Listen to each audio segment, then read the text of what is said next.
Hello, hello, hello, listeners, and welcome back to another Conversations with JR. Oh, I hope all is well with everybody. Getting through this heat wave. Summer is here. I'm going to enjoy it. I'm going to bear through the heat. I'm going to bear through the rain.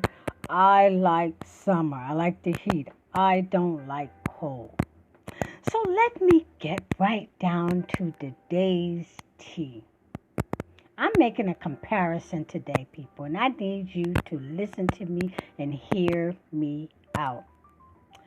You know, if you have ever been fortunate enough to purchase a car, you go into the lot, salesman, paperwork, even though you purchase it out of luxury, necessary, need, pleasure, sport, whatever, good for you. Owning a vehicle is a tremendous financial responsibility with one great downfall. Now, hear me out. The saying is, once you drive the car off the lot, it begins to depreciate, meaning it loses its original value. This brings me to today's tea. The topic and comparison of how certain factors in society contribute to people feeling like their value has been depreciated. And over time, we lose sight of who we are. And it's unfortunate that some people never get to discover who they are. Our identity is very important. It is very important. I learned this lesson over years, over experiences, through the good, the bad, the ugly, that who we are and connecting to our authentic self is very important. From birth through infancy, you become a toddler, you transition into adolescent, young adulthood, into adulthood. Most people in life are shaped by their parents and religion and cultural beliefs and, society standards about who we should and should not be and all these labels that attach to us. And let's not forget social media out there. People are consistently told what they can do, what they can't do. They're warned against taking risks. Sometimes taking a risk is a good thing. If you really think about it, sometimes. Steve Harvey often says that if you don't jump, you won't know.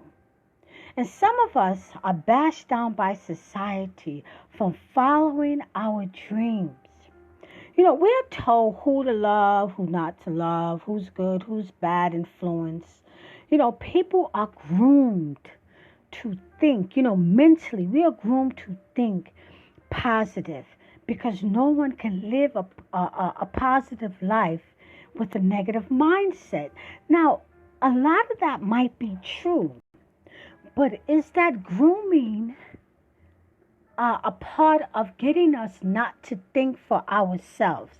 Now, you might say at this point, hey, JR, what does this have to do with buying the car? I'm going to get to that. It's the same way when you go into the lot. A salesperson will size you up and you go in there with one intention and you come out with something totally different beyond your price range because that person has convinced you that car that you drove off the lot that will depreciate in value over time is the one that you should have instead of you driving off the lot with the one that you needed to have. You see, over time, with so many different opinions and voices and all this guidance and self-help books and everything else, our self-worth and value become depreciated. Through living vicariously through other people's opinion, their vision, their, opinion of who we should be and how our life should be shaped. And this leads to people experiencing a disconnect of who they are, their authentic self. Now, getting back to the car. Much like the example of the car, once it is driven off the lot, it loses its value. And when it's time to sell that car, the owner looks for the highest bidder, hoping to recuperate some of their investment. They hope. Now, it is the same with people. It is. Think about it. Once an individual have been scarred, traumatized, emotionally broken, and have been living years of despair, that person tries to find another person with less trauma experience and have some type of healing that they can connect themselves to in order to be accepted, and hope to discover who they are within this person. Think about it. In the end, like the used car, because now it's a used car, it has lost its value. Something has broke in this car, and the monetary value of it doesn't equate to keeping it. You know, you've ever taken a car and they said, listen, you might as well just get rid of that because it's going to cost you more to repair than what the car is worth. Similar to people who have been deeply traumatized, so emotionally broken, and have not gone through any type of healing experience, any journey towards healing. What they do is they continuously to carry around those broken parts, and eventually their partner will give up on them. Why?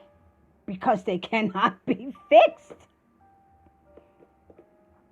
The suggestion of people finding their authentic self is very prevalent in our society today. You hear people say that all the time. I had to find me. I had to find myself. The world is full of divorcees, individuals who relocate to another states, other country to detach from people, places, and things that have overshadowed them and burdened them in these relationships, with people being selfish and demanding, and that the other person's voice is quiet and their dreams get stomped out and they lose their zest and their desire for life. I've always liked to share my personal experience and my personal journeys with the topic that I talk about with my listeners. You see, it took me years to understand what it meant by knowing who I was, who I am, and how to connect with my authentic self. Nobody taught me, but I just kept hearing this and reading books and understanding over a period of time what was missing from my life. It really wasn't a partner, even though I would like to have one. It really wasn't authentic love because I had to learn to love myself. What it was that connection of knowing me, knowing who JR is and is not. Because you get a lot of people who put labels on you that you accept that you are not. But over time, these things are drilled into us and they become a part of us. I was a victim of living a life driven by who others told me I should be, and this made for a very miserable life. I went from relationship to relationship with each partner telling me what they wanted me to be for them, instead of them accepting who I was and what I brought to the relationship. God, when I look back on it, I can laugh now, but I wasn't laughing then. It's a lot of people in this society is living very miserable lives, unhappy lives, and they put those masks on when they come out in public because they are not giving a chance to connect with who they are. And I am sorry for the people who go through life and they never figure it out because they get used to being in this vortex of other people's guidance and thinking and labeling. And they don't get to create their own future. They don't get to tap into their creativity, their talents. They don't get to visualize their dream and make it a reality. They don't do it.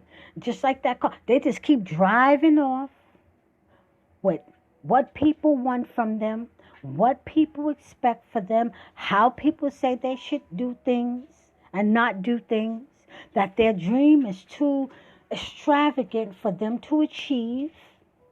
They don't really get to enjoy the moments. They keep moving forward, but they move forward with other people's dream and reality. They don't create their own path.